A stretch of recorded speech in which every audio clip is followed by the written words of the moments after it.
Good evening बच्चों। बेटा यहाँ पे हम binomial theorem for any index पढ़ रहे हैं।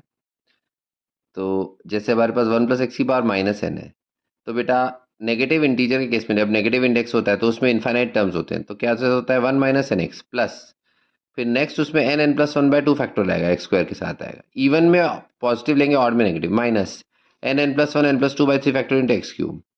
तो ये बन जाता है n+1 c2, ये बन जाता है n+2 c3। तो इस तरह से चलता रहेगा। तो x⁻r के साथ n+r-1 cr आता है और -1 की पावर r, क्योंकि r ऑड है तो नेगेटिव आएगा, r इवन है तो पॉजिटिव आएगा, और इस तरह से चलता रहता है। अब अगर हम 1 - x की पावर में n करें तो ऊपर अगर पॉजिटिव इंटीजर है तो 1 - nx plus nc2 n(n−1/2 factor into x square minus nc3 into x cube, इस तरह से चलेगा। तो यहाँ पे अपना नॉर्मल जैसे बाइनोमियल सीरीज होती है वैसी -1 की पावर r ncr x⁻² और आगे चलेगा। अगर दोनों नेगेटिव है, इधर भी और इधर भी, 1 - x⁻² -n, 1 + nx आएगा n(n+1/2 फैक्टर एक्स स्क्वायर, इस तरह से, यानी x⁻r के साथ n+r-1 cr आएगा। तो मानो मुझे 1 - x की पावर -x में x⁵ का कोफिशिएंट निकालना है।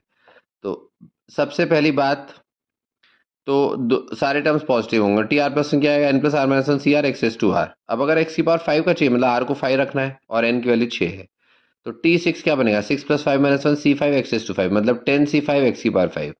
हमें खाली कोफिशिएंट निकालना है, तो कोफिशिएंट क्या हो जाएगा बेटा, 10c5। उसको एक्सपेंड किया 10 फैक्टोरियल अपॉन 5 फैक्टोरियल, 5 फैक्टोरियल, जिसको सॉल्व करने पे 252 आता है। ओके।